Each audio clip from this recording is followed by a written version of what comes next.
welcome to Algebra 1.6. This particular video is on 1.6 Objective 1, which is to define and differentiate key terms for this lesson.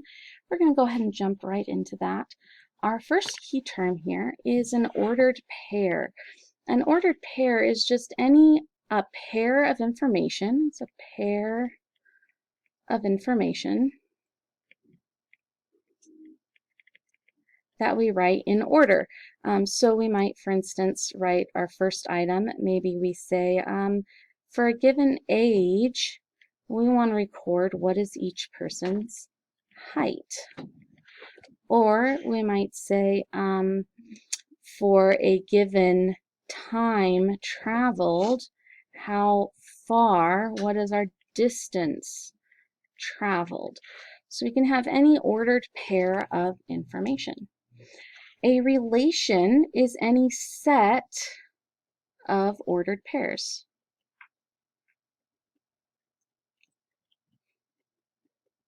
Okay, so this would be multiple ordered pairs all about the same information. If we were dealing with, say, our time and distance, then a relation might have an ordered pair of I traveled for 2 hours and I covered 100 miles, and another time I traveled for 1 hour and I covered 30 miles, and another time I traveled for 3 hours and I covered 75 miles. So this combination of multiple ordered pairs makes up a relation.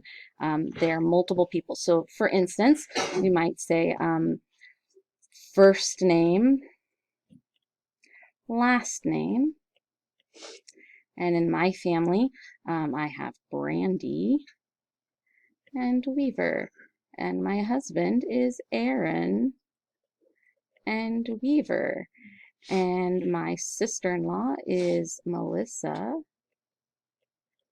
and Weaver, and together these three ordered pairs make up a relation, a set of ordered pairs. All right.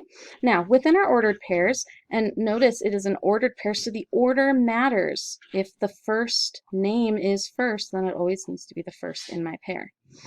The first part of an ordered pair is always my input. So I'm just going to make this like a giant set of parentheses. Right?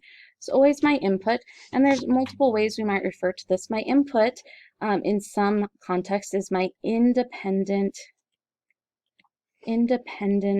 variable.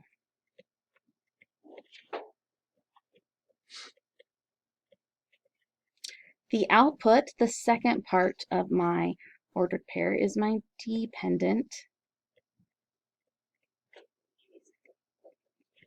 variable.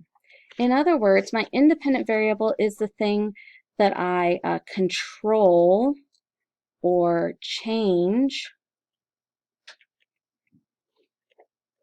Control/change. And the dependent variable is the result of that change. Right? Also, when we're dealing with x and y, we always have the x as our input and the y as our output.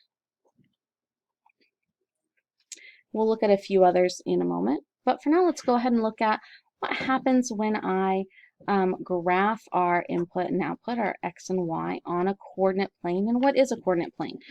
So we have some things called axes, and we've seen these before. We've graphed on a horizontal axis.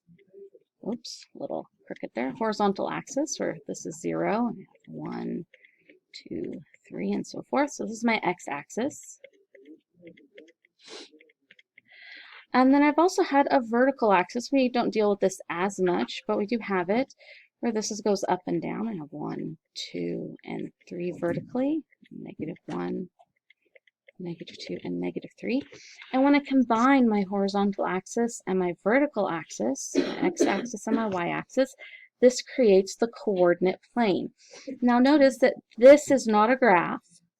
This is a coordinate plane, and this is a misconception that often leads into algebra. I have not drawn a graph yet. I have drawn a plane, right? And then each point on this plane has a coordinate to describe its location. We're going to start with a special coordinate, which is the point 0, 0, called the origin. So if you think of this as the centerpiece where everything comes out from, that is our origin, right? And then we measure our coordinates based on where do we come from that origin. Our x-coordinates, or our input, is along the x-axis. So if I have a coordinate point, that is according to how far did I go to the right or left on the x-axis. Positive x is to the right. Negative x is to the left. Positive y is up, and negative y is down. All right, so I can plot any particular ordered pair that's given to me as a number instead of something like a name. Let's say the ordered pair 2, 3. That means I want to go 2 to the right because positive x is to the right, and then 3 because it's positive in the y-coordinates place, up. So I'm going to go 2 to the right and 3 up, and this point has the location of 2 right and 3 up. It has the x-coordinate location of 2 and the y-coordinate location of 3.